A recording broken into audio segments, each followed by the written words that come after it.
Kita lanjutkan ya. Bismillahirrahmanirrahim. Kita mulai nggak apa-apa dengan berdoa lagi. Berdoa dipersilakan.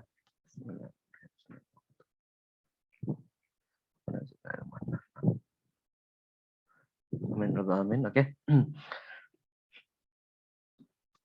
Oke. Seperti tadi yang aku share screen lagi nih ya. Terakhir kan nyampe di sini ya, di bahas tentang hydrologic cycle and global climate. Oke, ini sedikit dulu aku coba tambahin ya materi sedikit. Habis itu kita latihan soal. Latihan ya dari soal-soal yang pernah ada. Buat nge-refresh teman-teman aja. Sedikit tambahan, ini udah kelihatan ya? Nada ya, kelihatan ya?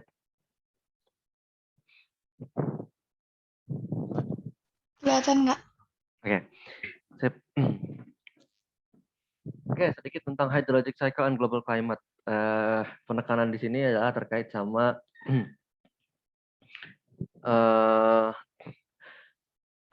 evaporation and melting sama dengan cooling, condensation and freezing sama dengan heating. Maksudnya ini keterkaitan sama global climate ya, kalau teman-teman bisa membayangkan. Jadi kalau misal kita tadi kita hubungkan sama kalor yang ini, evaporasi itu membutuhkan kalor sehingga semakin banyak kalor diserap, maka akan semakin cooling, semakin terjadi pendinginan secara iklim global.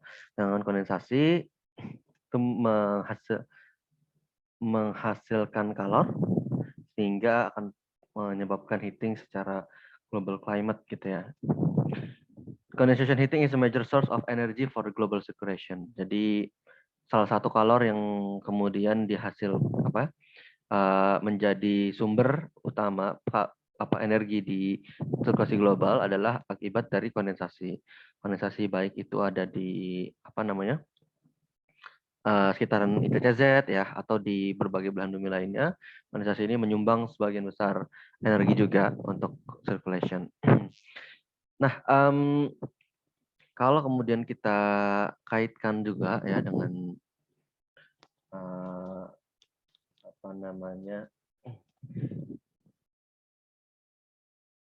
ini kalau kita ini kan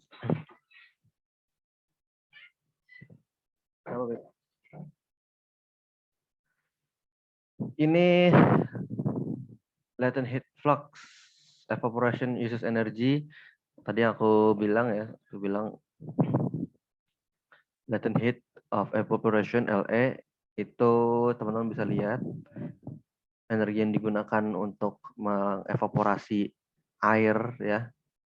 Kalau teman-teman pernah ya pasti pernah juga membayangkan gitu ya atau pernah tahu kalau misal masak air gitu ya dibandingkan manasin daratan, lautan itu jauh lebih membutuhkan kalor yang besar gitu ya timbang dengan kalor untuk memanaskan daratan gitu ya. Karena gini, dalam arti untuk menaikkan 1 derajat Celcius itu sebenarnya lebih mudah menaikkan daratan. Teman-teman pasti sudah tahu itu tentang kapasitas kalor. Cuma untuk menaikkan 1 derajat Celcius di lautan itu membutuhkan energi yang jauh lebih besar. Sehingga konsumsi energi evaporasi itu jauh lebih besar dibandingkan konsumsi energi dari evaporasi di daratan. Tapi ini balik lagi gini, maksudnya ketika teman-teman pakai kalor di sini, kondensasi kan menghasilkan kalor juga gitu ya, menghasilkan kalor. Nanti dipakai lagi kalornya buat memanaskan. Terus intinya ini adalah ya konsep sirkulasi global hampir sama di setiap kondisi. Energi tidak bisa dimusnahkan tapi dia bisa diubah aja. Oke, sublimasi adalah ice ke vapor. Oke, lanjut. Hydrological teamwork. Oke, ini siklus hidrologi. Oke, ini skip. Satu hal, ini cukup menarik. Sungai ngebawa air dari daratan ke laut. Menunjukkan apa dampaknya, apa kemudian yang bisa kita tarik kesimpulannya. Artinya there must be more precipitation than evaporation over the land. Ya, karena presipitasi di daratan akan jauh lebih banyak dibandingkan presipitasi di lautan, dibandingkan evaporasi di bagian darat. Karena secara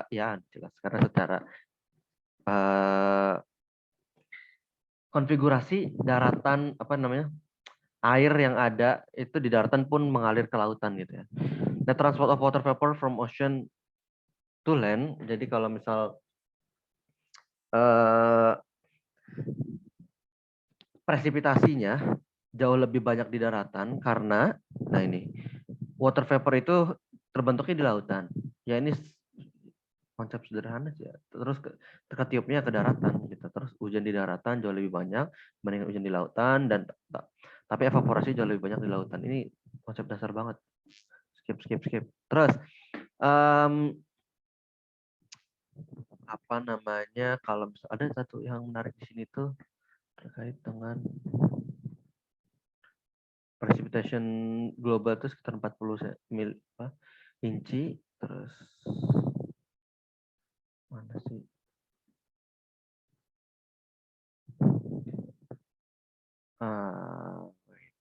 Oke. Terus terkait sama psychrometric chart. Ini teman-teman udah pada bisa makainya sama nada, bisa lah ya. Ini aku ingetin aja. Jadi kalau misal di beberapa kasus teman-teman biasanya diketahui, ini kan kita buat tahu relative humidity ya, bisa diketahui entah wet bulb temperature atau temperature biasa ya. Teman-teman kalau wet bulb temperature ya suhu dari sini dengan vapor pressure ya dari sini. Kalau misal nanti gini, contoh diketahui ya dari temperature 15, terus vapor pressure-nya kita tahu 8 ya. Kalau secara grafik ya ini sekitaran 45 derajat.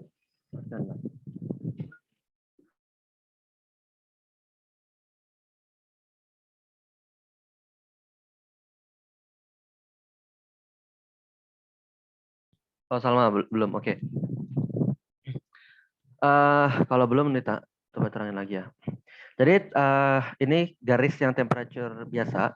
Itu garis yang teman-teman lihat sini, garis vertikal ya. Vertikal ini 10, 15, 20, 25 ya. 5, 10 dan seterusnya. Terus kalau garis vapor pressure bisa diketahui juga tekanan uap itu garis yang ini horizontal ya, horizontal. Ini gitu ya. Terus kalau misal diketahui wet bulb berarti teman-teman pakai garis yang merah ini. Temperature. Kalau diketahui wet bulb, kalau diketahui temperatur biasa garis yang vertikal. Nah, nanti gimana caranya? Caranya adalah nanti teman-teman tinggal plotting pakai garisnya. Misal kita diketahui temperaturnya 20 derajat Celcius gitu ya. Dengan tekanan ini temperature, vapor pressure-nya di kisaran 10 lah, 10 gitu. Hanya berapa relative humidity-nya berdasarkan grafik ini. Berarti kalau 20 kita tarik garis yang ini kan, ini. Terus vapor pressure 10. Terus gitu ya. Kalau nggak pas di garis yang ini, berarti ya kisaran kan ini kan 40 kali 50 berarti sekitaran 42 ya, 42 43. Kalau dari garis ini sorry. Ya. Ini garis 40%, berarti sekitar 42%. Terus gimana sih cara tahu kita punya tekanan uap maksimum gitu ya. Nanti habis ini kita bisa. Jadi kalau teman-teman nentuin kan ada dua cara ya. Teman-teman bisa pakai grafik ini atau bisa pakai rumus. Habis ini kita bahas. Contoh soal. Nah, jadi ini pembahasannya. temperature, terus ini wet bulb temperature, gitu ya.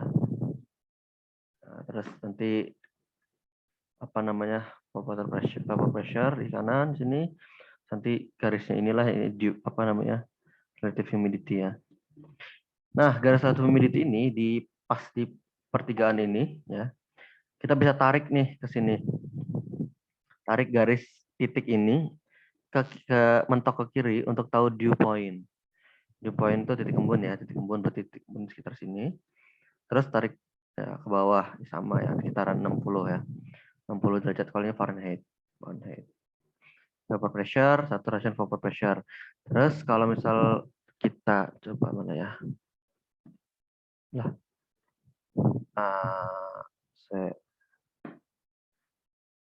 Nah, nih contoh. Contoh ya. Kalau kita coba lihat ini.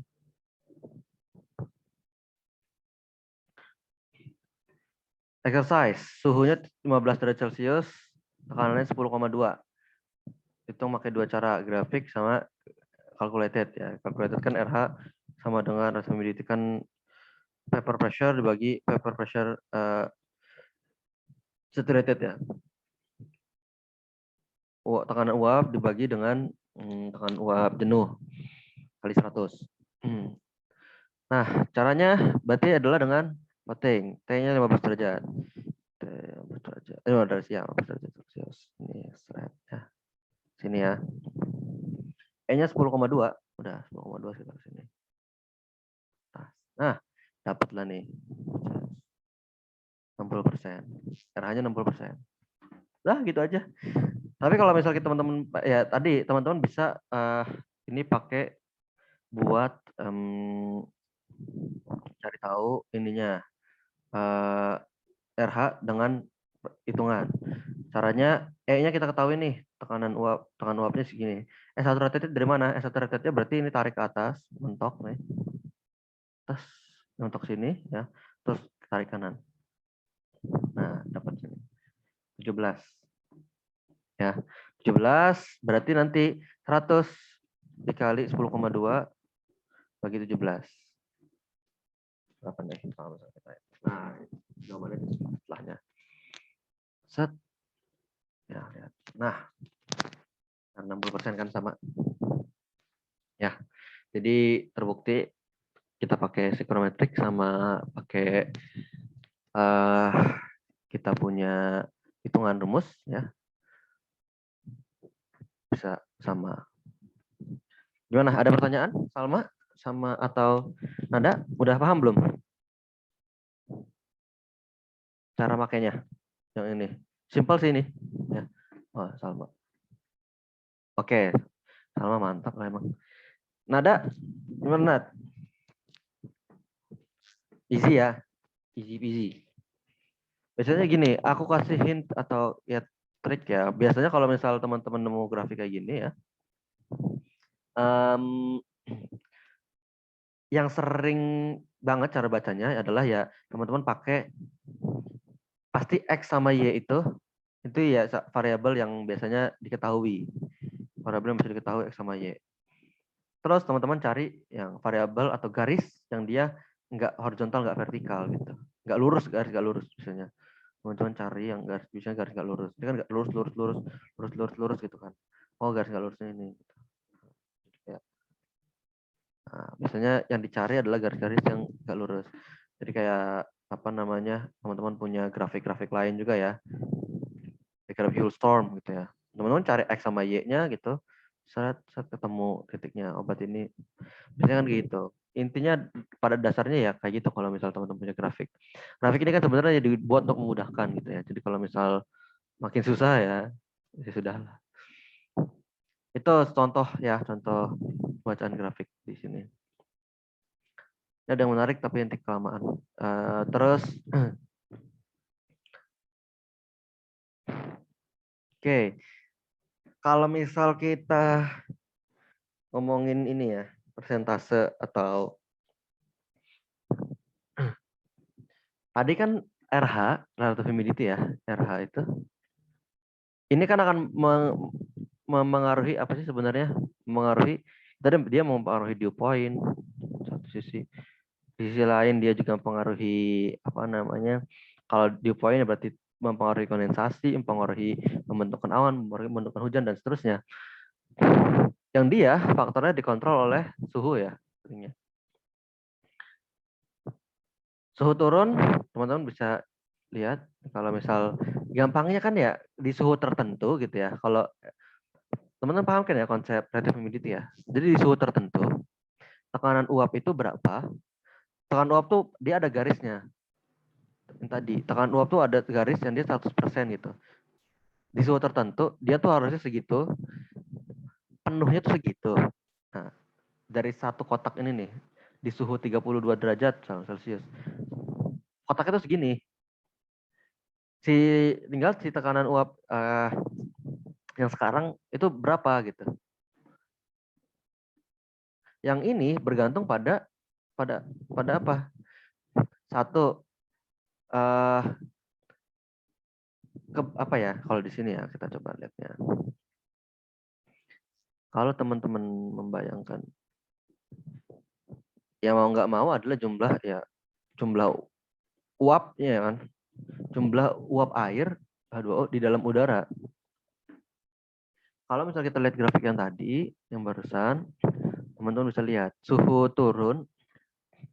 Jadi ini perbandingan dew point di suhu-suhu tertentu gitu, atau relative humidity di suhu-suhu tertentu. Teman-teman bisa lihat di suhu di jam tengah malam ya suhunya semakin ke arah subuh kan semakin dingin ya, makin dingin. Terus makin siang makin tinggi. Ini yang kemudian menjawab gini, kenapa hujan di Indo ya di daerah tropis itu hujannya seringnya sore gitu ya atau malam gitu ya. Di waktu-waktu yang khususnya hujan konvektif ya. Waktu-waktu yang dia bukan nggak pagi gitu. Seringnya kan sore atau malam ya, ya nggak sih. Nah, biasanya pagi sampai siang gitu ya. Ini RH-nya tinggi ya. Relative humidity-nya tinggi karena suhunya dia masih rendah. Gitu. Ketika suhunya meninggi, nah dia semakin banyak uap air gitu ya, tekanan uap masih makin banyak gitu kan. Yang terjadi adalah ya dia baru mengalami banyak kondensasi, kemudian hujan di sore atau malam hari. Itu pun kalau udah mencapai jenuh ya. Kalau belum nggak jadi hujan. Itu kalau hujan konveksi. Beda lagi kalau hujan monsun dan sebagainya. Hujan akibat monsun dan sebagainya biasanya dia akan membawa uap air ya. Artinya tekanan uapnya ya meningkat secara drastis karena dibantu ada uap air dari yang dibawa itu. Tapi kalau hujan konvektif biasa, ya dia akan tergantung banyak uap air yang terbawa. Oke. Ini grafik yang biasanya itu ya. Jadi ada RH 100, teman-teman punya suhu berapa gitu ya. Makanya teman ada istilahnya kan depresi titik embun ya. Suhu dia harus diturunin ke berapa supaya dia mengalami pengembunan.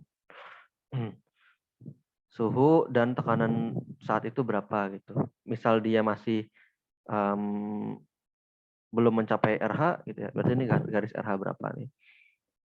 60%, 40%, 70%. Dia harus diturunkan ke suhu tertentu supaya dia mengalami kondensasi, sorry. Oke, ini skip, ini easy. Terus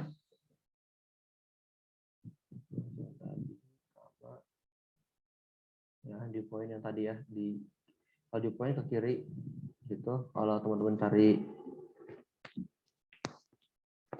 cari tekanan uap maksimumnya ke atas sini. Kalau teman-teman cari di poin dari titik ini ke kiri. Jadi harus diturunkan ke berapa supaya dia dengan tekanan segitu, dia harus diturunkan ke berapa suhunya supaya dia mengalami kondensasi. Depresi titik embun. Oke, terus kalau ini termain dan alarm main.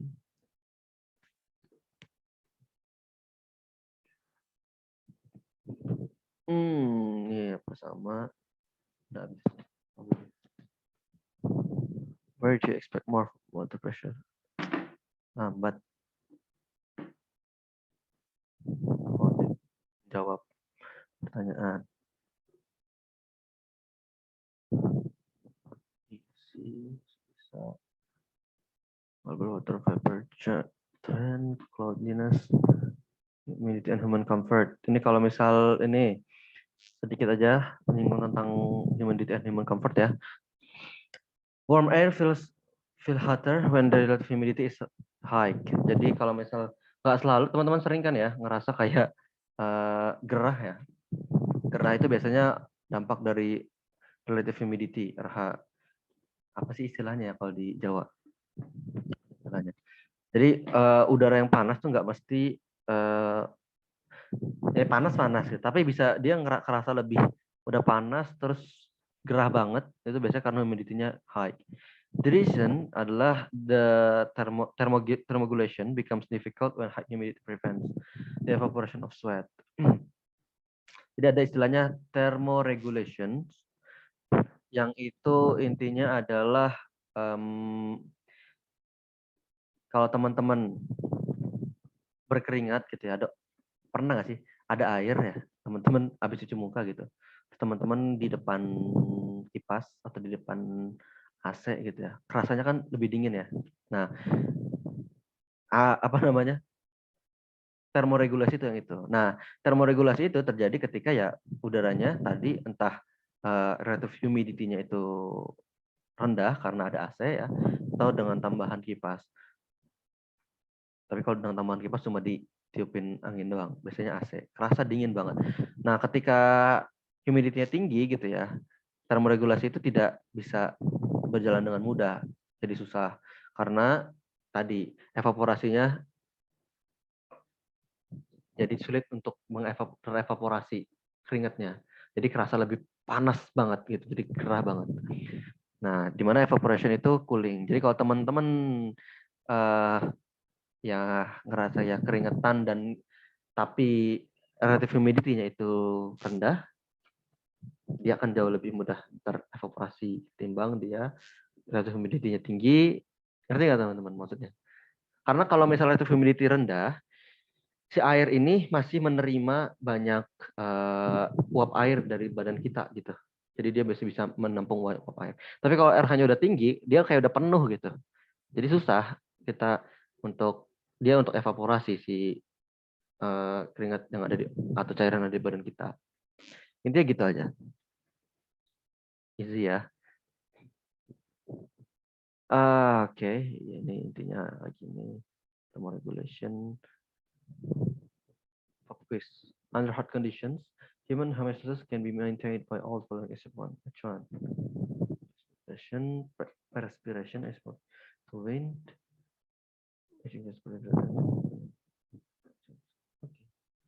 Homeostasis. Reduce of exposure to radiation. Oke, sejauh ini ada yang mau ditanyain? Salma? Nada? Udah ada Jais. Halo Jais. Ketinggalan? Enggak tadi. Iya, Kak. Aman? Aman, Kak. Oke. Tadi Jais sudah paham? Udah ini belum yang tentang apa namanya ini? Psychromatic chart. Udah sempat dengerin belum? Yang ini. Itu baru setengah pas Kakak Ano itu yang garis tuh. Oh ya, oke.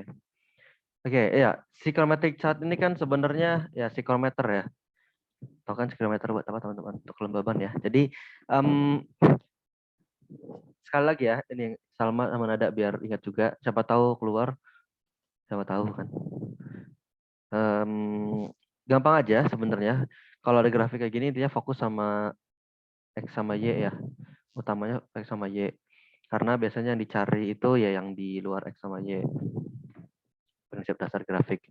Ya, terus misal diketahui, ini ada beberapa unsur ya. Ini ada wet bulb temperature ya. Temperatur bola basah ya untuk kelembaban, temperatur ini temperatur bola kering, temperatur biasa ya. Terus ini tekanan uap, vapor pressure, ya, sama ini relative humidity.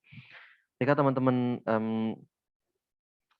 biasanya diketahui suhunya berapa ya? Suhunya misal tadi ya kita punya 15 derajat Celcius. Dengan tekanan uap air berapa? Dengan tekanan uap air misal kita ketahui 6. 6 misal. Jadi kita punya 15 garis-garis atas kita punya 6. Berarti relative humidity kita adalah sekitaran 35% ya, 35%. Relative humidity. Nah, terus info apa lagi yang bisa kita dapat? Kita bisa tarik ke atas nih sampai atas sini. Terus geser sini. Di suhu 15 dia punya tekanan uap maksimal 17 ya, MB gitu ya. Terus ini kita bisa tarik geser ke kiri juga. Wah, dew point-nya kita punya dia 0 derajat. Dew point, titik embun 0 derajat. Jadi dengan tekanan uap segini, gitu, kita perlu nurunin dia sampai suhu 0 derajat kalau dia pengen mengembun. Depresi titik embunnya sekitar situ. Solusi lainnya adalah ya dinaikin ininya. Ya kan? Naikin tekanan uapnya. Kalau tekanan uap sampai 17 ke sini ya kita bakal bisa dapat 100% ini. Hujan deh. Gitu. Jadi sudah bisa ya. Itu yang kalau misal grafik ya. Kalau misal yang kita hitungan RH rumusnya 100 dikali tekanan uap ini yang tadi diketahui dibagi tekanan uap saturated ya, jenuh. Saturated dapat dari mana? Dari sini dapat 17.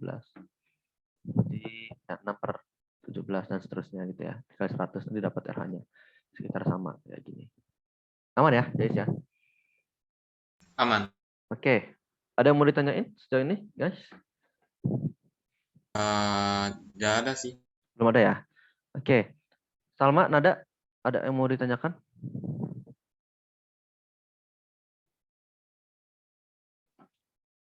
Belum ada? Suaraku jelas kan ya, guys ya? Oh, mantap. Belum ada. Oke, Sal. Oke, kalau belum kita lanjut ke latihan ya. Jadi pengen tak coba latihan soal. Dari ini mungkin teman-teman udah mempelajari juga, udah pernah ngerjain juga. Tapi nggak apa-apa, kita review-review singkat ya. Sedikit-sedikit lah, nggak apa-apa. Banyak hitungannya. Coba teman-teman kerjain yang ini. Ya. Pas ini OSN 2015, coba teman-teman kerjakan. Kira-kira dia nanya tekanan udara. Sok, atau kita kasih waktu 3 menit lah. 3-5 menit. Oke. Silakan. Maksudnya dicoret-coret saja biar sampai nemunya berapa. Oke. Oke, tak kamar mandi bentar.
Oke, udah 5 menit.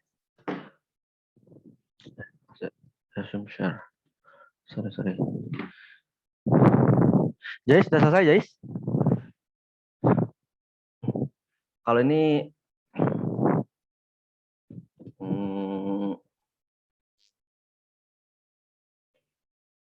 masih lumayan.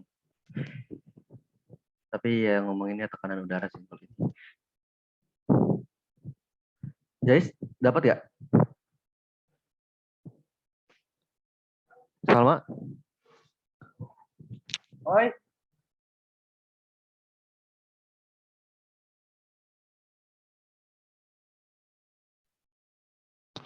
Jais, Salma? Nada? Ada yang dapat? Salma dapat deh mesti. Sal? Nad? Jais? Halo? Guys. Belum Kak. Oh, belum. Salma pasti dapat nih Salma.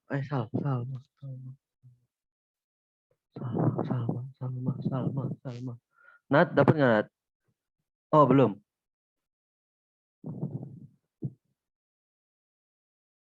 Nat dapat nggak Nat?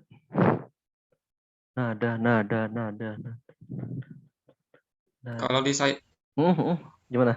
kalau saya sih 952,75. Oke, caranya gimana, guys?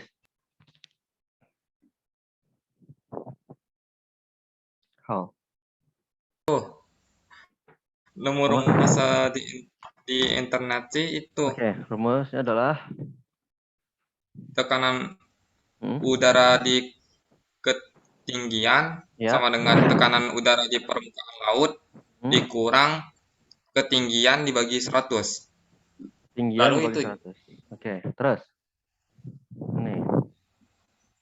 Terus Jadi kan V-nya kan 947,25 ya, terus sama dengan itu anggap X dulu X, terus dikurang ketinggian 550 210, terus per 100. 100. Ini 5 berarti. 5,5 ya? Tambahin sini berarti ya? Iya Kak, 952,75 ya? iya. Sama dengan X gitu. Oke, terus. Caranya gitu. Kalau dari Salma, Nada, Salma belum dapat Sal. Kalau udah dapat Salma. Oke, mantap guys. Terus ro-nya dipakai nggak nih?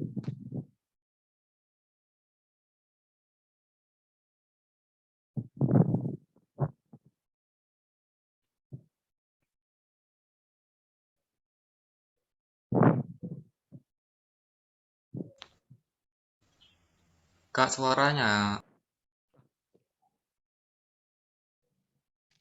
Gimana suaranya? Belum hilang ya? Sorry. Ah, sekarang sudah. Oke. Wait. Mana sih ini? Oke. Salma masih belum? Salma? Nada juga belum? Oke, ini soal nomor 1 kita ini aja ya. Kita bahas aja ya. Oke. Ini caranya. Sebenarnya gini, ini cukup mengecoh ya teman-teman. Jadi kalau misal teman-teman coba let's go back and recall our memory about pressure ya, air pressure, tekanan udara. Satu prinsip tentang tekanan udara adalah coba teman-teman bayangkan,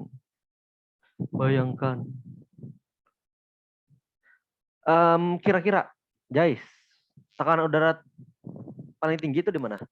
Di pantai apa di atas gunung? Yang tekanan paling tinggi Ya, tekanan udara paling tinggi. di laut, di permukaan laut. Di permukaan laut, benar. Paling tinggi ya? Iya, Dan tekanan udara semakin ke atas semakin berkurang. benar. Nah, salah satu yang kemudian kita jadikan apa ya, patokan kenapa ketinggian ini bisa 550 adalah karena dia berada dari permukaan laut ya. Berarti permukaan laut adalah ketinggian 0, ya kan? Ya. Artinya gini, kenapa sih kok bisa kayak gitu ya? Karena kita tahu ya banyak hal. Artinya udara ini punya beban massa, beban atau ya materi-material unsur-unsur yang dia terkondensasi, apa namanya, konsentrasi di ini ya bagian bawah gitu. Makanya semakin ke atas, semakin renggang-renggang, semakin jarang-jarang, semakin sedikit gitu ya, sehingga tekanan udara semakin rendah. Terus pertanyaannya, kalau misal kita di bawah laut, tekanannya makin tinggi apa makin rendah, guys? Di bawah laut nih. Kalau sini kan udah paling tinggi nih, ternyata di permukaan laut. Kalau di bawah laut, tekanannya makin tinggi apa makin rendah? Kalau di laut, tekanan udara kan semakin dalam, semakin menjauh dari permukaan, semakin tinggi kemungkinannya. Oke. Ya, artinya gini. eh,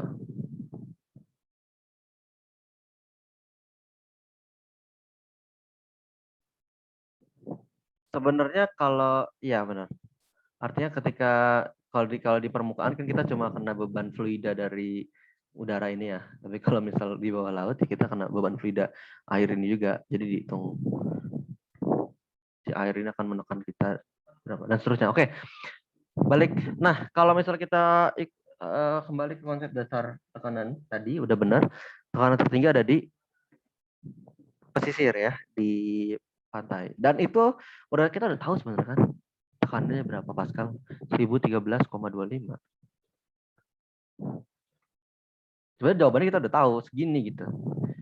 Karena ya ini tekanan standar di pantai-pantai. Tapi kalau kita coba hitung, benar gak sih? Nah, pertama kita tahu kalau ketinggiannya H 950 ya. Terus rho kita punya 1,2, G-nya 10 meter per second kuadrat. Rumusnya apa sih? Rumusnya delta P sama dengan rho GH ya. Ingat kan rho GH, tekanan udara. Oke, kita punya kolom ketinggian 550 gitu ya. 550, terus kita punya juga, jadi kayak nih di sini 550, jadi kayak mengurangi yang asli. 550 dikalikan 10 dikalikan 1,2, 6.600 kg per meter per second kuadrat, dan itu adalah Pascal. Kilogram ya, meternya coret jadi tinggal kuadrat, tinggal kuadrat, terus coret lagi tinggal meter, terus dibagi second kuadrat. Kilogram per meter per second kuadrat atau kilogram second kuadrat per meter. Itu Pascal. Oke, sama dengan F per A. Oke, nah, atau sekitar 66 hektopascal. Sudah apain? Tambahin dong. 947,25 tambah 66. 1013,25 hektopascal. Jadi rumusnya pakai yang ini, guys. Ya, Oke, Kak. namanya rho GH. Karena sebenarnya ini ya tekanan fluida ya. Tekanan fluida pada kolom tertentu. Ini kayak teman-teman pernah yang tekanan air di sini gitu kan. Tekanan air, misalnya teman-teman punya bak gitu ya, terus teman-teman berisi air penuh, terus apa namanya, bolongin di atas, bolongin di tengah, bolongin di bawah. Kira-kira lebih kencangan mana? Kencangan yang bawah kan, karena kolom tekanannya itu jauh lebih besar yang bawah nih, H-nya lebih besar yang bawah. Padahal rho sama G-nya sama, rho air, G-nya sama, H-nya yang bikin beda. Tuh, ini tekanan untuk di ketinggian 550 gitu ya, 550. 550, jadi kayak tekanan di segini tuh. Terus tambahinlah sama 947,25. Oke. Gitu. Jadi gampangnya Salma atau Nada masih ada bingung? Kita punya 947 di sini, 947 di sini, terus kita punya kolom sebesar segini gitu ya.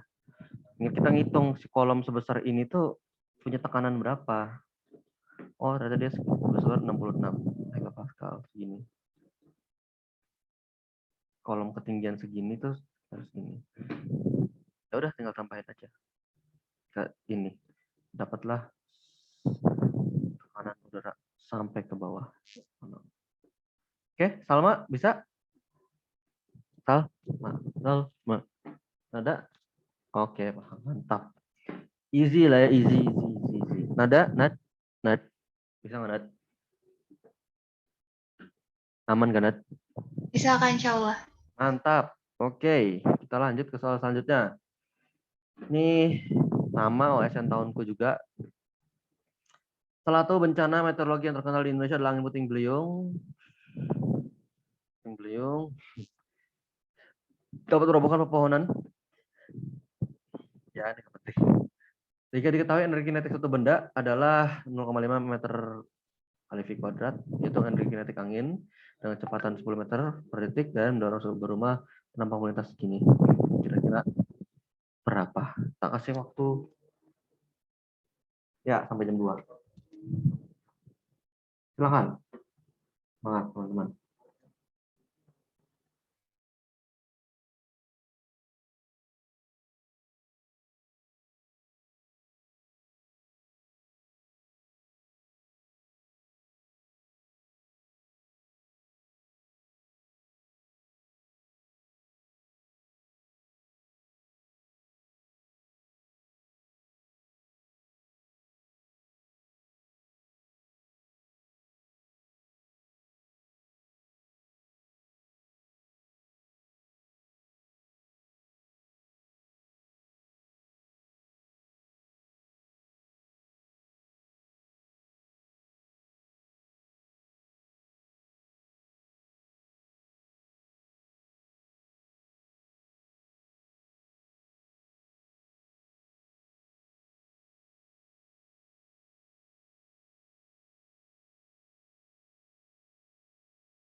Salma udah? Cek. Salma susah ngejelasinnya. Nat, udah belum Nat?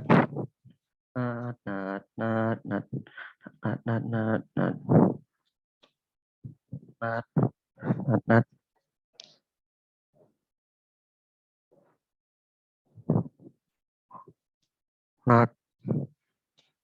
Jais? Jais berarti. Oke, gimana Jais kira-kira caranya? Belum, Kak. Belum Sih, selesai. bingung ya. Apa namanya? Ada sesuatu yang janggal gitu ya nggak sih dari soalnya? Iya. Bener banget. Oke.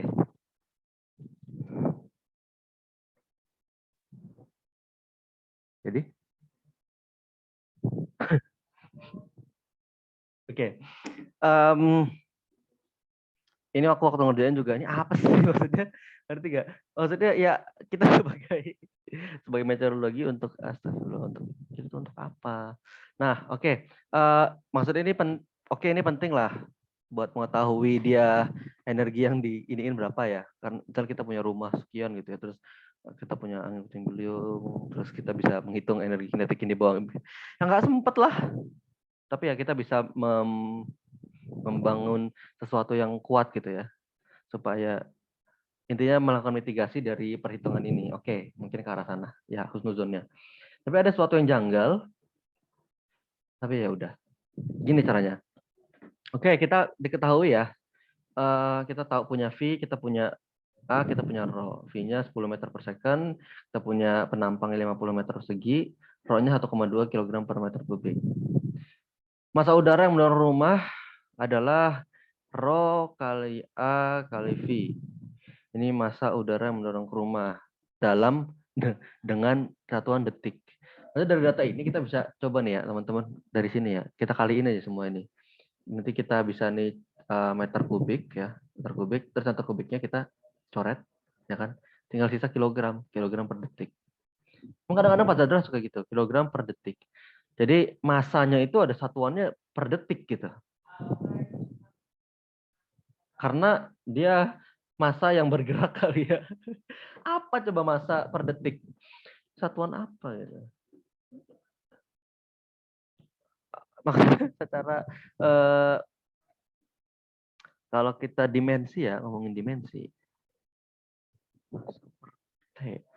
itu nggak koresponden sih. Jadi kalau misal massa tapi dalam batas waktu gitu. Jadi masanya detik ini berbeda dengan detik ini dan seterusnya, tapi ya oke lah, maksudnya kayak gitu. Yang penting ada kilogramnya, nggak apa-apa. 1,2 kali ini dapat 600 kg per detik. So, kita juga akan menghasilkan energi kinetik yang dia satuannya ada per detik juga.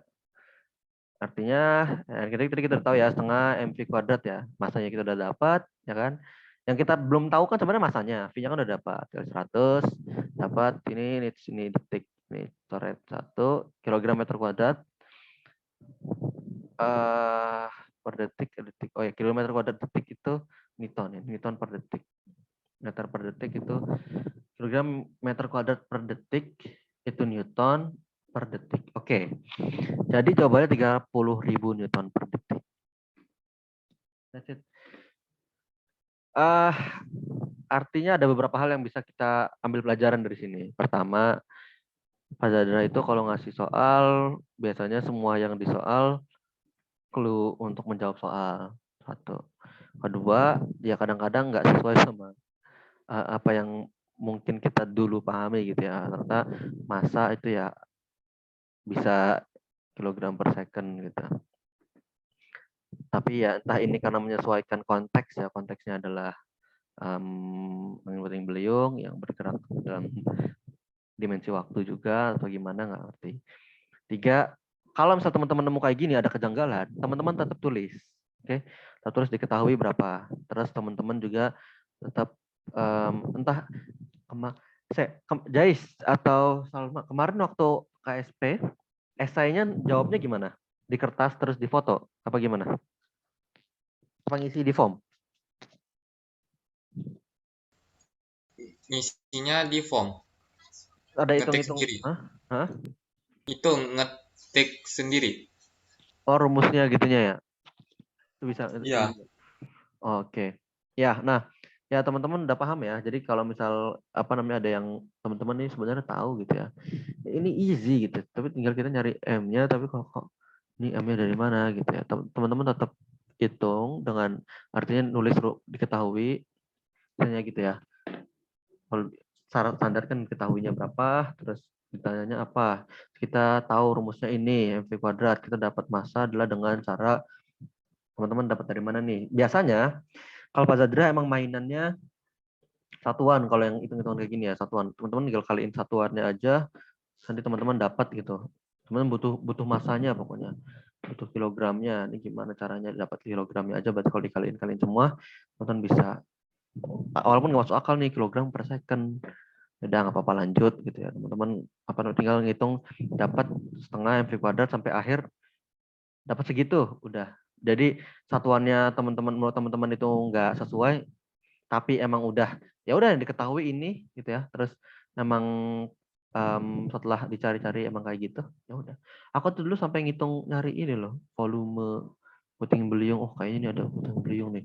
Terus kita volumenya adalah kerucut gitu ya. Itu semua kemungkinan jawaban aku tulisin. Mungkin jawaban satu gitu ya. Mungkin jawaban satu adalah kita ya gini, gini ini emang aku tulisin juga apa namanya aneh aja nih per second. Apa namanya apa tadi masanya kilogram per second dan seterusnya itu aku tulisin jawaban segini. Kedua, dengan dia diasumsikan sebuah kerucut dengan volume sekian, maka kita akan mendapatkan masa sebesar gini. Terus kita dapat ini. Jadi aku ngitung kalau aku punya beberapa asumsi aku tulisin beberapa asumsi. Karena esai ya udah kita punya hak untuk memberikan alasan-alasan gitu asumsi-asumsi menurut kita. Tapi entah penilaiannya gimana, aku sih waktu itu kayak gitu. Kalau teman-teman punya penilaian lebih jawaban yang lebih pasti dan teman-teman lebih yakin, ya udah pilih jawaban yang itu aja, nggak apa-apa. Oke. Oke. Saya cari yang gampang dulu. Nah ini OSP 2018. Udah pernah hitung belum? Tadi Nada udah paham belum Nad? Yang ini Nad. Nad. Nad. Nad. Paham Kak? Oh udah paham ya, udah pernah ngerjain kayaknya. Oke. Siap. Soal ini nanti setelah kita bahas thermal ya, teman-teman. Sore. Terus ini 2018 pemanasan global intinya Jakarta bakal tenggelam dengan ketinggian rata-rata segini. Kira-kira pada tahun berapa Jakarta akan tenggelam?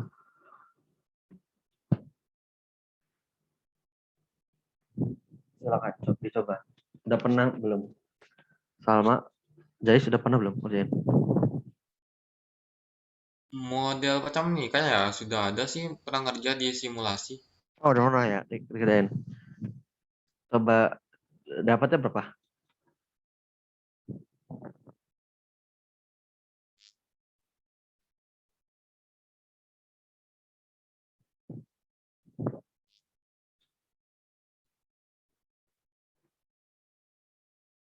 Oke.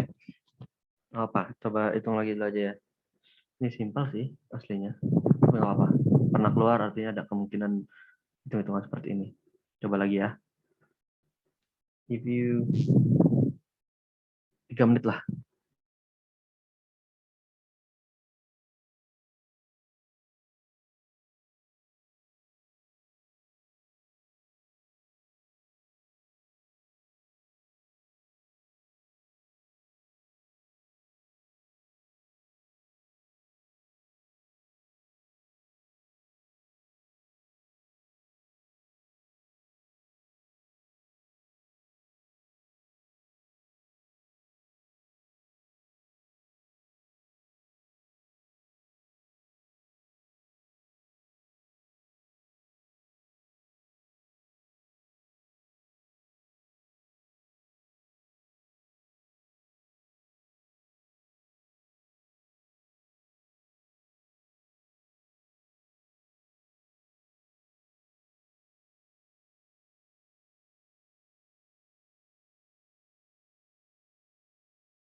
Salma, udah?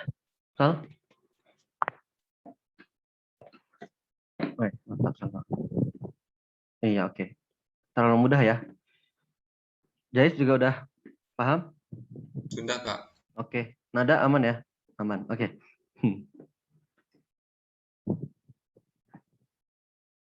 Oke, gampang. Lanjut. Lebih gampang lagi, sorry. Ah, nih. Tinggi dasar awan. Temperatur titik kumpul 21 derajat Celcius. Apakah tinggi dasar awan cumulus di atas bandara? Jadi kita punya beberapa ini hal yang diketahui. Buahnya di sini, suhu, sini titik embun, ternyata tinggi dasar awan cumulus. Berapa? Udah pernah? Salma, Jais? Belum, Kak. Belum? Oke. Sok, coba kerjain ya. 5 menit.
Jais atau Salma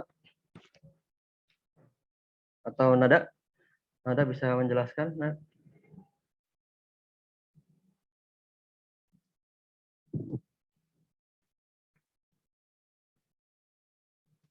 Jais, gimana Jais? Caranya, kira-kira.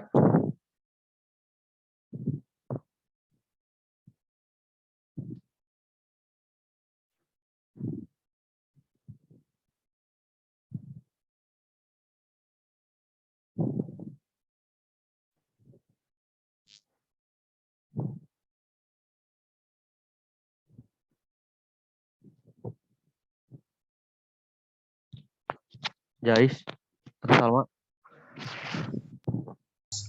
Saya sih, tapi kurang yakin dengan Ah, cara. gimana? Gimana Jais? eh,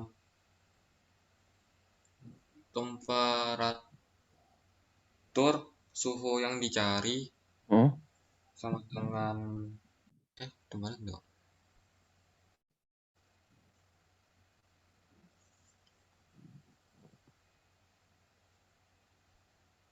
Hmm?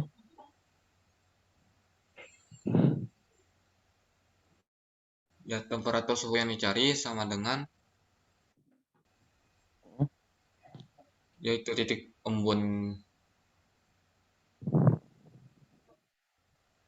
Oke, itu temperatur awal. terus gimana temperatur yang dicari? Karena dia nanya 3 dasar awan. Berarti berapa meter gitu kan? ah, jadi Hmm. pakai itu rumus awal, jadi pakai rumus biasa dulu. Hmm? Biasanya gimana? Nih, bentar tahu sih. Ah, temperatur suhu yang dicari. Jangan cari. Terus, Itu temperatur awal awal. Terus, dikurang hmm, titik embun. dikurang itu 0,6 6. dalam kurung Oke. ketinggian di- Kemudian, dikurang ketinggian di permukaan laut oke. per 100. Per 100. Ini semua per 100. Di itu yang di tanda kurung tuh. Oh, tarik kurang aja per 100. Oke. Terus dapatnya berarti temperatur awalnya 31. Temperatur yang T itu kan 21 titik embun. Oke. Yang Oh, ini temperatur titik embun berarti. yang T itu. Oh, Jadi oke. 21 sama dengan 31 31 dikurangi 0,6. Terus ketinggiannya dalam kurung X kurang 0 X kurang 0. Oke. Berarti X ya. X per per 100 ya. 100. Berarti 21 min 31 min 10. Min 10 sama dengan min 0,6 Nah, X per 100 ya. ya, Kali 100 berarti min 100 sama dengan min 0,6 X. Berarti X sama dengan 100 dibagi 0,6 ya. 1000 dibagi 6 berarti ya. 1000 dibagi 6 ya. adalah 10 kali 100 1000 ya kan. 1000 dibagi 1000 dibagi 0,6 10.000 dibagi 6 1666 berarti. Jadi dapatnya X-nya. Iya. Oke. Salma dapatnya berapa? Sal. Menurut 0,6 tuh ada berarti kering ya? Apa gimana? Guys.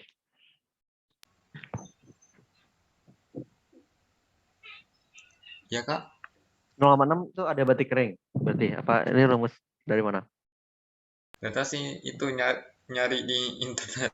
Oke. Kalau Salma, Salma gimana Sal?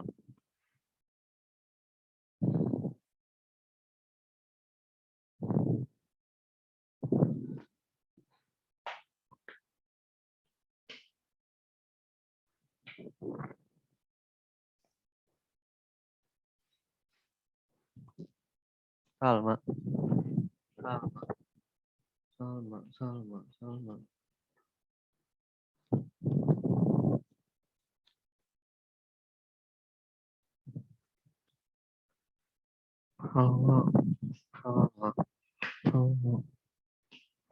Nada gimana, Nad? Nad. Nada.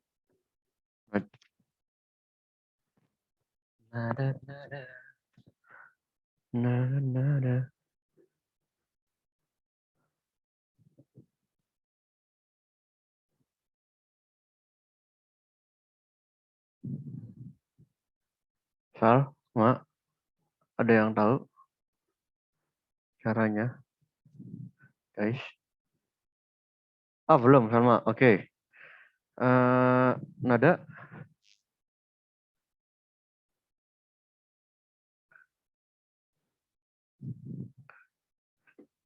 Nada, udah tahu, Nad? Nggak tahu, Kak. Belum tahu. Oke.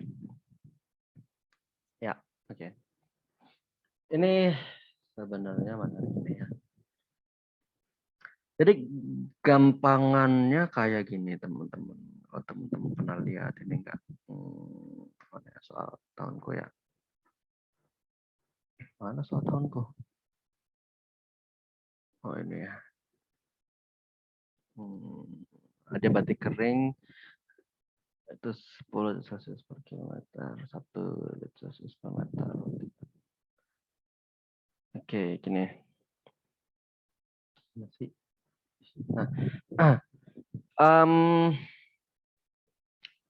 sebenarnya kita bisa menggunakan cara ini aja. Adiabatik kering.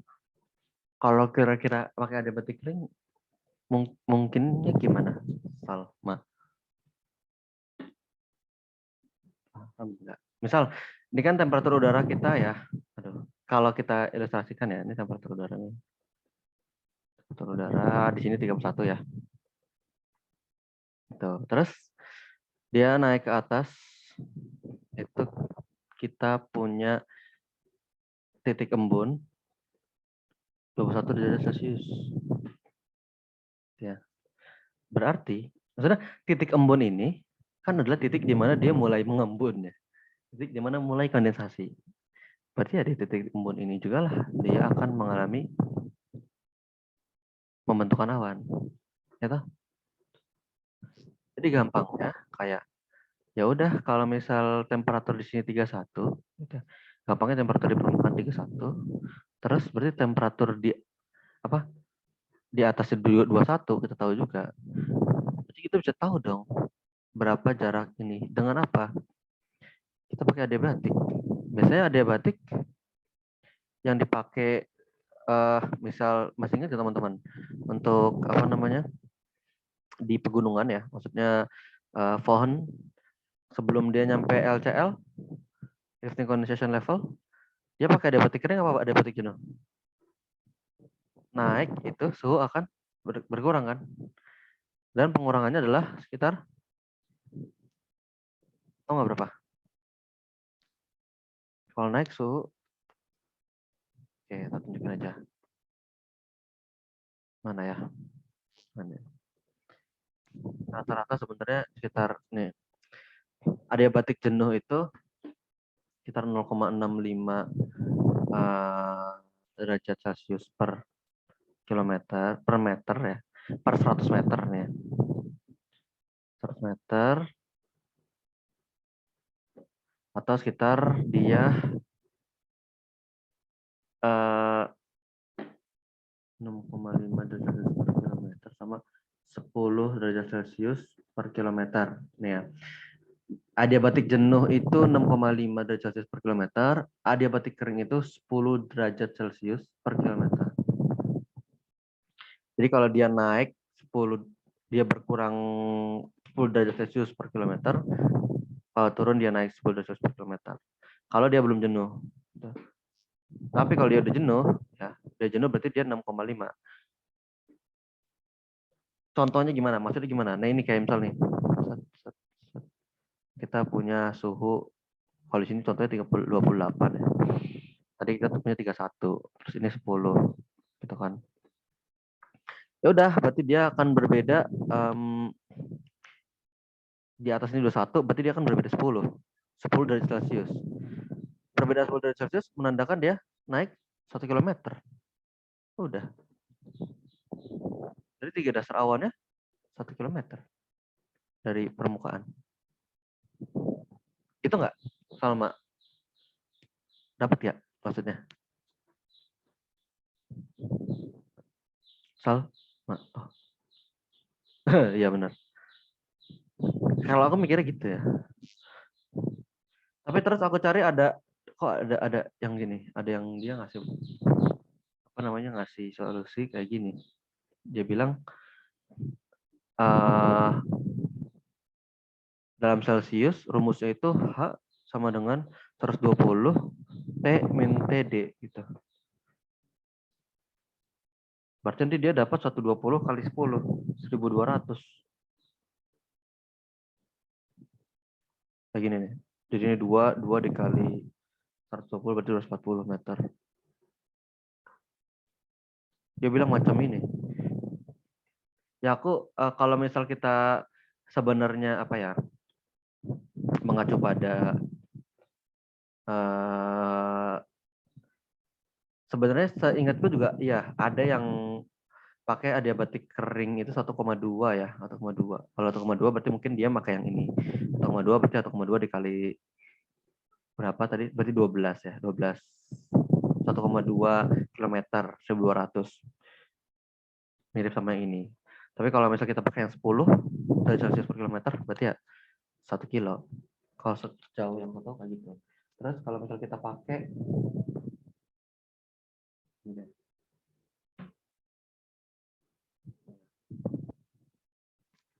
ini,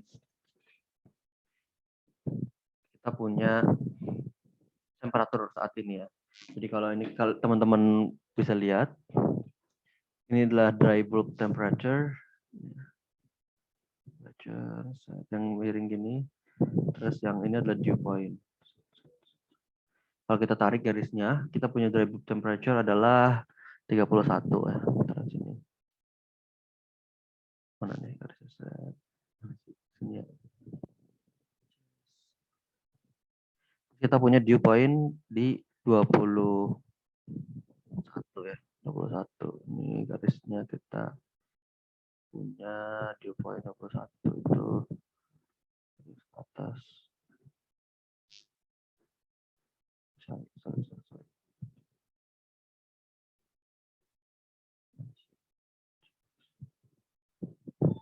Dew point 21 berarti yang bersinggungan sama ini 1000. Soalnya ini beda ini, bukan mikrometer.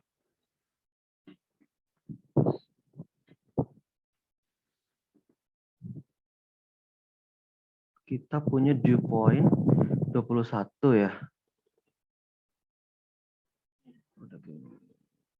Oh, terus kita punya saya. Dry bulb-nya kita punya 31 di sini. 31 tuh geser ke sini, guys. Geser ke sini nih, nah. Ini dew point-nya 21 naik ke atas. Nah ya sekitar 1000. Nih, kalau teman-teman coba lihat ya. Jadi kalau baca ini, dew point itu yang garis putus-putus nih ya. 21 kita punya ya. Kan punya garis sini lah, tengah-tengah ya. Tengah-tengah sini. Nah, ini. Terus kita punya juga dry bulb temperature di sini. Kita punya garis ini. Ya. Kita punya pemotongannya di sini. Benar sih sekitar 1,2 ini ya. Kalau berdasarkan grafik ini 1,2. Jadi ada ya kalau misalnya kita tahu grafik ini, diketahui grafik ini ya pakai grafik ini. Tapi kalau kita nggak apa namanya, kita pakai logika sederhana, simpelnya gitu aja. Maksudnya ya kalau misal kita punya suhu 31 dan temperatur di atas, kan temperatur juga turun ini kan, 21 derajat Celcius, 31, ya kita harus naikin si udara itu harus naik sejauh 1 kilometer supaya dia bisa membentuk berada di titik embun, temperatur titik embun atau LCL, liquid condensation level, 1 kilometer. Dan tadi kalau misal emang patokan 1,2 kilometer per derajat Celcius per kilometer, berarti ini pakai itu. Kalau kita patokan 1 derajat Celcius per kilometer, 10 derajat Celcius per kilometer, berarti pakai yang 10. Jadi berdasarkan ini, aku sebenarnya lebih pakai yang saat ini, apa namanya, adiabatik kering. Ya, karena tadi ya simpelnya kayak gitu. Tapi kalau teman-teman ya ada dua pilihan kedua juga pakai rumusnya tadi. H sama dengan 120 ya. Terus dikalikan sama temperatur min temperatur dew point. Ya. 10 kali 120 berarti 1200. Tadi karena kalau tadi berdasarkan grafik benar sekitar 1200. Gitu. Atau aku salah narik garis. Oke. Teman-teman udah paham? Salma, Jais, aman? Nada cukup tahu?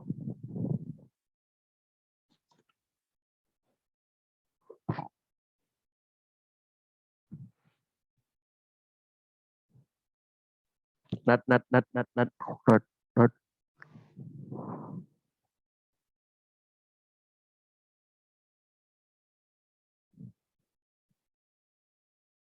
Dari tadi aku nggak nunjukin ini, po, guys.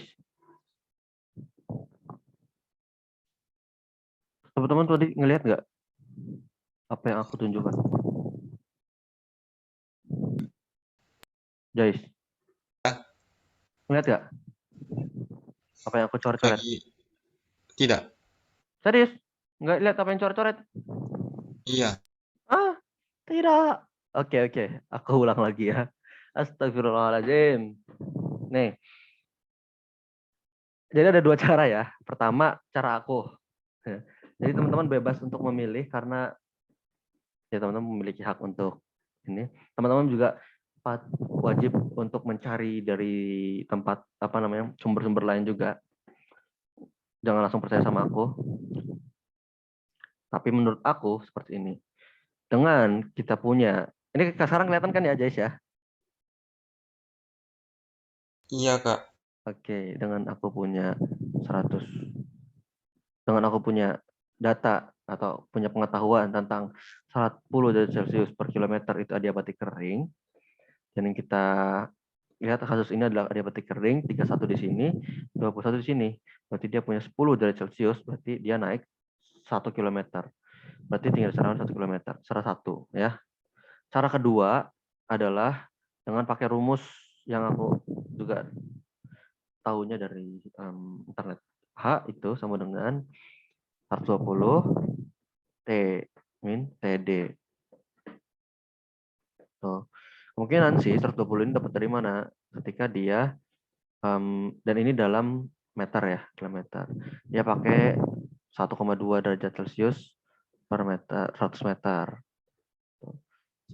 Dari peti keringnya gitu ya. Jadi 120 dikali 10, 1200. Terus kalau misal kita mengacu pada grafik ini, teman-teman lihat ya. Cara bacanya ini adalah kita plotting temperatur, plotting dew point. Sorry, ya. Temperatur ini adalah kita pakai dry bulb atau temperatur ya berbola kering atau temperatur biasa ya. Kita punya kan 31 tadi ya. 31 di sini. Kita garisnya kan di sini, kita punya garis ini 31 ses. Terus kita punya dew point-nya adalah 21 kan berarti garis di sini. Tarik sampai dia perpotongan tas. Potongannya itu di 1,2 km. Ya teman-teman mau secara lebih akurat ini sih menurutku ya, kemungkinan lebih jelas gitu. Tapi kalau secara hitung-hitungan kasar-kasaran mungkin yang 1 kilometer tadi udah lumayan. Itu teman-teman. Oke? Bisa dipahami sekarang, guys? Bisa, Kak. Oke, mantap. Salma udah aman. Nada, oh Salma ada chat. Aman kan? Oke. Nada, nada, nada, nada, nada, nad, nad, nad, nad, nad. Ya, Kak. Aman, Nad. Aman, insya Allah. Mantap. Oke, lanjut. Terakhir sebelum sesi berakhir. Dari stasiun yang sama diperoleh data temperatur udara hari tersebut sebelumnya jam 7 itu 20 Celcius, jam 1 siangnya 31, jam 19 malamnya jam 24. Temperatur rata daerah tersebut adalah, nah ini silakan. Udah pernah ngerjain, Jais, Salma, Nada? Belum? Belum. Belum, oke. Bisa dikerjakan. Saya nyapu. Ini kelihatan nggak? Kelihatan kan ya?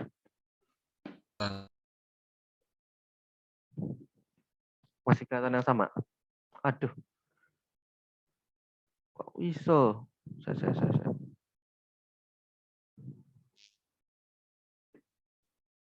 Nah, jadi diketahuinya begini.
Udah, guys.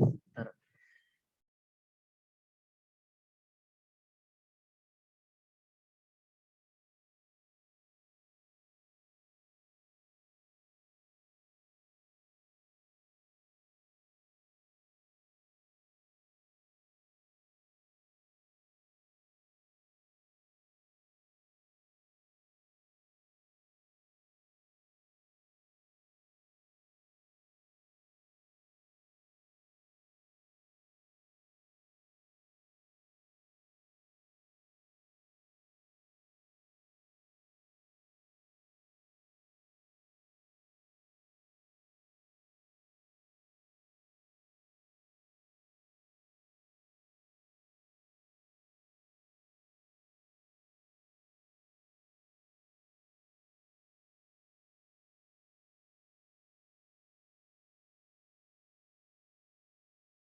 Oke, udah. Gimana? Salma, guys. Atau nada? Nada deh, nada. Gimana, Nad? Caranya, Nad? Ayo, nada. Nad. Nad.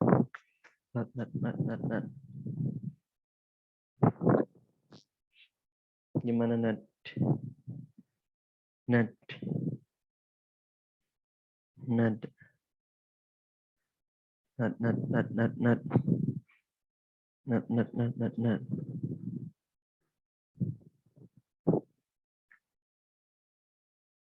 Salma, guys, ada ide?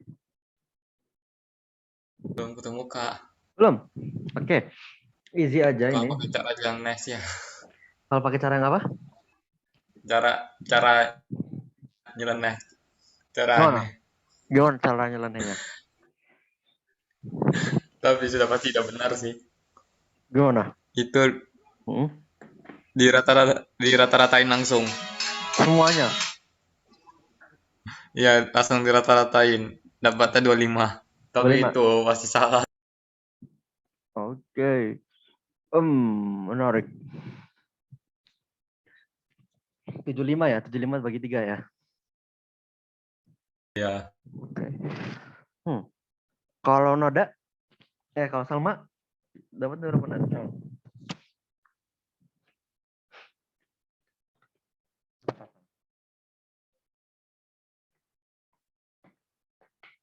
Berapa Salma?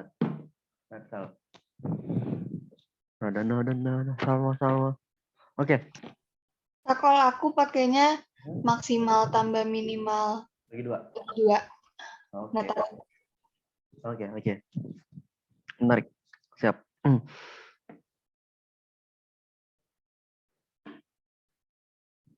Rumus ya. Dan rumus di internet ada 3,75. Rumusnya gimana? Salma.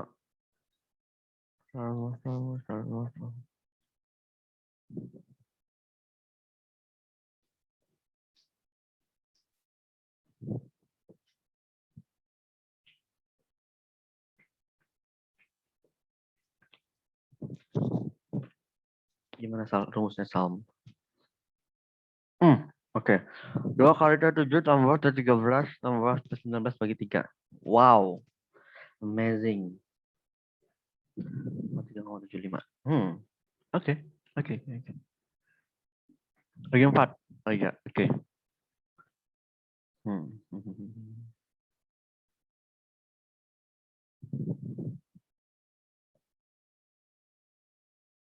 Oke. Sejauh yang aku tahu emang iya benar ada 2 rumus ini. Jadi aku juga tahunya 2 itu sih. Yang Salma sama yang nada tadi. Jadi kalau misal pada dasarnya sebenarnya yang beberapa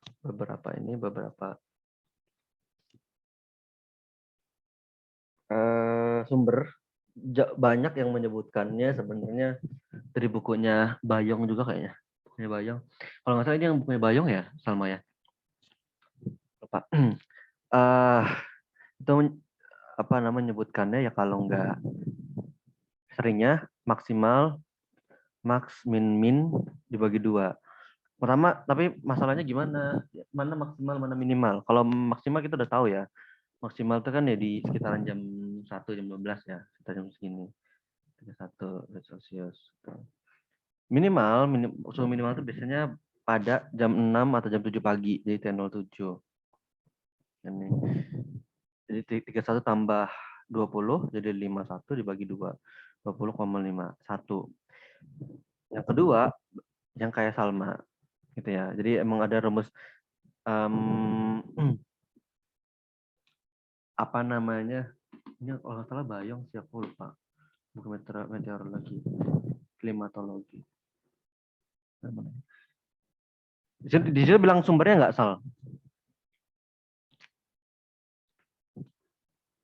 Dari mana?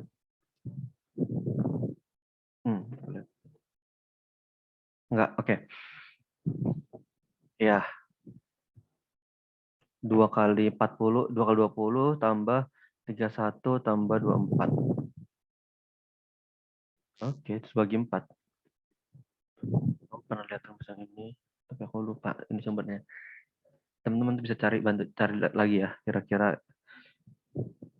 Tapi menurutku yang max dan min ini udah cukup mengecoh satu, karena max dan min ini kan ya nggak cukup mengecoh sih, cuma tinggal 31 kurangi 10, kurang 31 tambah 20 doang bagi 2. Cuma kan orang mikir yang max yang mana, yang min yang mana gitu kan. Rata-rata secara logika rata-rata ya max plus min bagi 2. Tapi kalau pengen lebih akurat emang pakai yang rumus yang kedua gitu. 2 kali minimal tambah maksimal tambah suhu antara ya. Ini kita ya data antara yang kita ketahui gitu ya. Atau kalau di sini ya kita patokan sama jam ya. Biasanya kan emang gak mungkin nggak sih suhu di siang hari itu lebih dingin. Maksudnya dibandingkan di jam 7 malamnya gitu. Kalau dingin mungkin, cuma dibandingkan jam 7 malamnya akan cukup sulit. Kecuali enggak sih, jarang banget. Nah, jadi kayak gitu. Walaupun setiap tempat kan beda-beda ya jam satunya tuh, jam berapa. Jadi biasanya ini tuh T07, T13 ini tergantung dia kalau di tropis rata-rata segitu.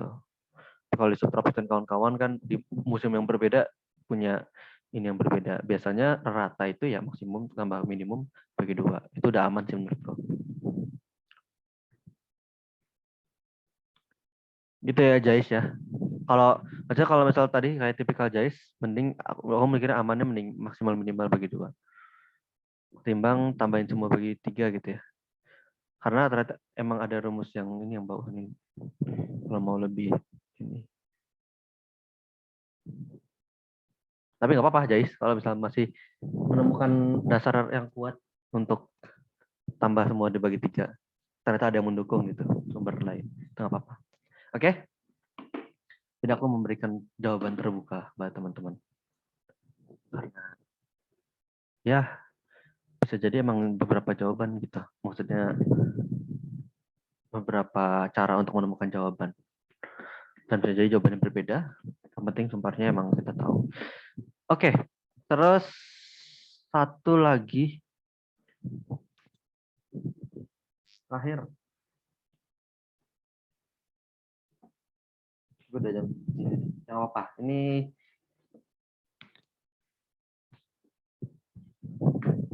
kalau ini terlalu gampang. Aku pengen yang ini sih teman-teman. Tapi ini teman-teman udah pernah ngerjain belum? Salma, Jais, Nada ini yang pakai. Oh, Salma udah kayak. Oke, mantap. Kalau Salma udah berarti Salma nggak bisa ngomong sih ya. Harusnya bisa bantu ngajarin. Nada atau Jais udah pernah ngajarin belum yang ini? Nah, Pernah ngerja tapi tidak tahu jawab. tapi nggak tahu jawabannya.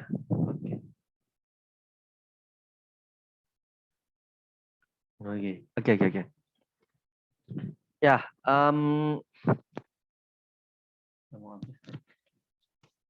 sementara ini dulu. Jadi aku pengennya ini teman-teman Salma nggak apa-apa ya, karena walaupun udah ngerjain, teman-teman ini bisa dijadiin kita jadikan tugas buat menilai. Sebenarnya ini nggak terlalu meteorologis sih, ini lebih ke, tapi ya ini lumayan sih kalau misal mau. Ini lebih ke matematika, terus juga vektor, sama vektor, pakai vektor sih mesti. Cuma emang harus ada apa namanya analisis meteorologi, mana yang paling cepat dan seterusnya. Nggak apa-apa. Nggak apa-apa deh, boleh. Ini teman-teman bisa kerjain nanti ya di luar jam. Kita sekarang istirahat dulu untuk sesi selanjutnya. Kita bakal bahas awan dulu, baru nanti kita balik ke sini. Oke? Ya teman-teman, kita foto dulu. Stop sharing. Mari kita foto, mari kita foto.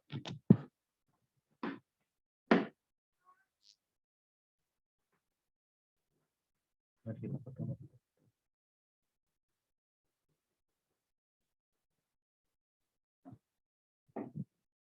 Mantap guys.